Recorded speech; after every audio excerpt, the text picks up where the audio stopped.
Each week, Wells Fargo Bank brings us stories of athletes who have overcome adversity in their lives to succeed in school and in sports. Kevaney Martin joins us now with the story of a Peninsula volleyball player in his tough road to success. Marissa, this week we meet a young man escaping an environment full of crime and drugs. Despite his tough upbringing, Jose Rosales has prevailed and is now excelling in every aspect of his life.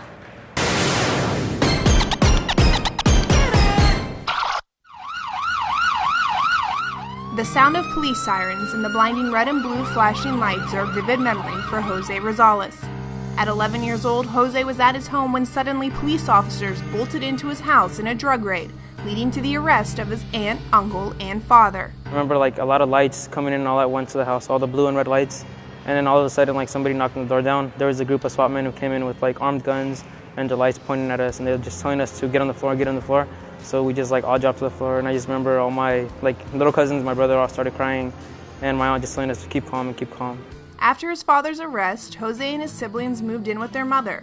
She worked 3 jobs 7 days a week to support her children. Seeing his mother's will to support her family has inspired Jose to someday be able to support her. During the day, I would be at school, she would be working, cleaning houses, and then she would pick me up, cook us food, go back home, clean a clinic from 6 in the afternoon till 12 o'clock.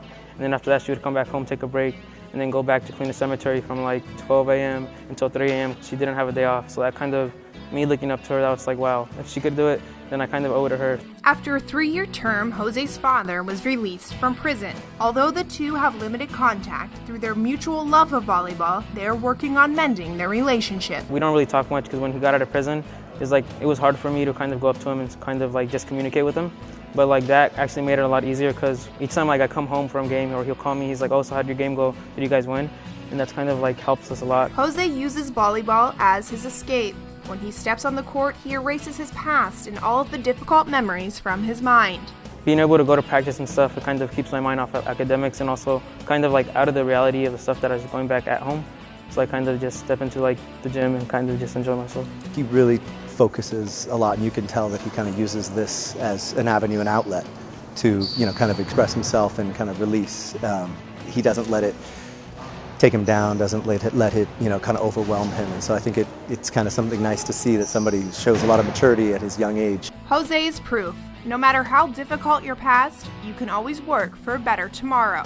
Coming from similar backgrounds, I see him as one of my role models, and he's always been telling me to be on top of my things, and just seeing him encouraging others and showing others how it's done in the classroom and how it's done in the being a student athlete is it pushes me to become a student athlete as well. Well, something that I always keep in mind is no matter how dirty or bad your history may be, as long as you work hard, your future can be spotless. So that's something that I always keep in mind. I know that my family history isn't always the best, but if I keep working hard, I know it's going to get better because through education, I believe anything is possible. What I'm doing now, I'm achieving my dreams, and I'm achieving my mom's dreams, and I think it is possible. Jose Rosales has come a long way from the terrified and confused 11-year-old. He is now an inspiring and dedicated teen who, despite the odds, is working his way to a bright and successful future. Jose has overcome so much to be where he is today. He is planning on attending Stanford and either majoring in engineering or computer science, and I'm sure whichever one he chooses, he's going to be great. And he has his best friend going with him, so he'll have a friend there. Exactly.